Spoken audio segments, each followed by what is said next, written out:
Vice President Inday Sara.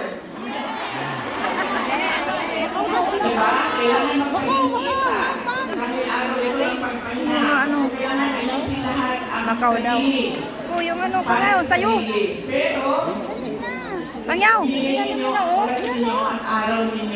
May bakit naman baba para makita tayo. Kaya nga, wala. Hindi naman tayo kinukunan yun eh. Kaya nga. Tapos na yata yan eh.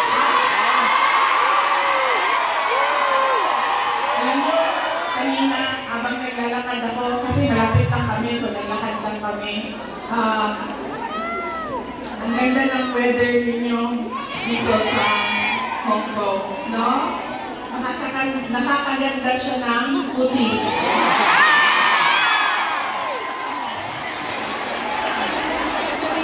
Ang sabi namin na nakatira sa Pilipinas at yung mga nakatira sa mga kababayan natin sa Middle East, sana all.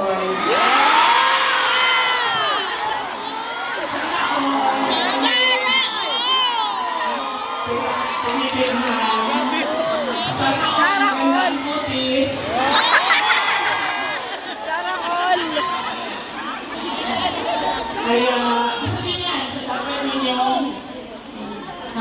ipagpasalamat sa Diyos. Nandito kayo sa lugar na klima at nalagalo na nandito kayo dahil meron kayong hanap buhay. Hindi natin gusto na umalis ang ating mga kababayan sa Pilipinas. Pero marami sa atin, dahil walang oportunidad sa ating bayan, ay nakipagsapalaran sa iba't ibang lugar sa mundo para sa inyong mga Kanila din yan? Ayan na, hoy! Kaya yung sunod natin na pagpasalamatan, yung ating mga mahal sa buhay. Hindi, magbibidyo ako dito. I-upload ko sa YouTube ko. Magpasalamat sa kanila dahil binibigyan nila tayo ng lakas, susuportahan nila tayo, at tinutulungan nila tayo sa ating pakikipagsapalaran sa ibang lugar. Ayaw nila na walis kayo, ayaw nyo rin na iwanan sila. Pero kailangan natin gawin dahil kailangan suportahan ang ating mga pamilya. Okay? Magpapasalamat ulit ko sa Diyos, sa Hong Kong Government, Hong Kong Police, KOGC, sa inyong lahat, mga kababayan namin na nandito, at syempre kailangan natin pasalamatan ang PDP Laban! nila ang laban, no? PDP na lang, no? Opo.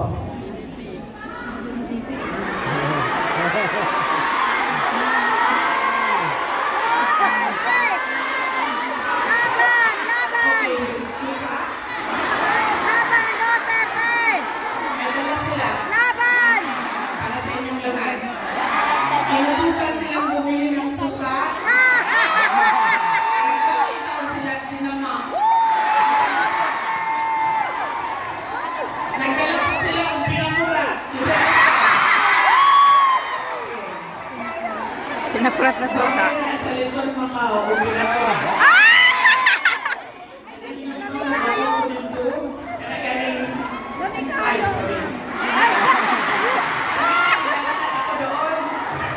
Yung bang nakabitay ng mga... Oo nga, pwede na. Lechon Macao ba yan? Yes. Kakain kayo muna. Sabi ko, ay, picturean mo na lang muna. Andito sa aking cellphone yung roasted tao. At roasted goose. Roasted goose.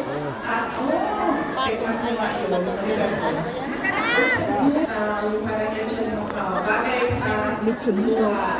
Bagay sa suha.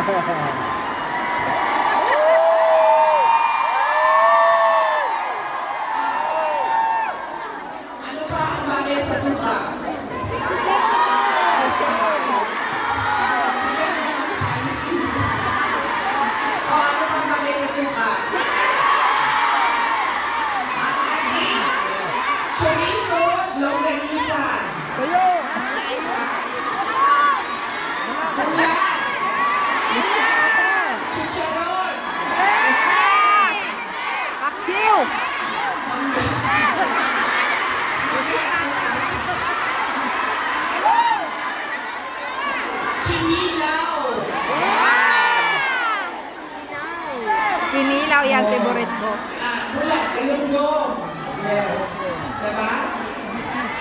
So, hindi tayo lahat nauutusan na bumili ng suka. Kasi lahat yan, lahat ng pagkain masasarap, kailangan ng suka. Alam niyo, wala sa listahan ko yung speech na suka eh. Hindi wala sa listahan ng speech ko dahil matagal ako kagabi nag-design kung pupunta ako dito sa Thanksgiving.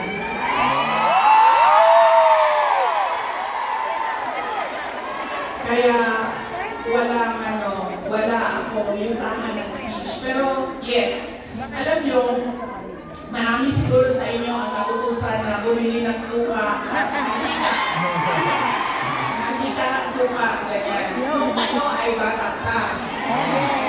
Pero sa amin kasi, sa bahay namin, nag-grocery kasi ang nanay ko. So lahat yan, mga gamit sa kusina, binibili na ng nanay ko. Nautusan lang ako lagi doon sa kanto, sa tindahan, bumili ng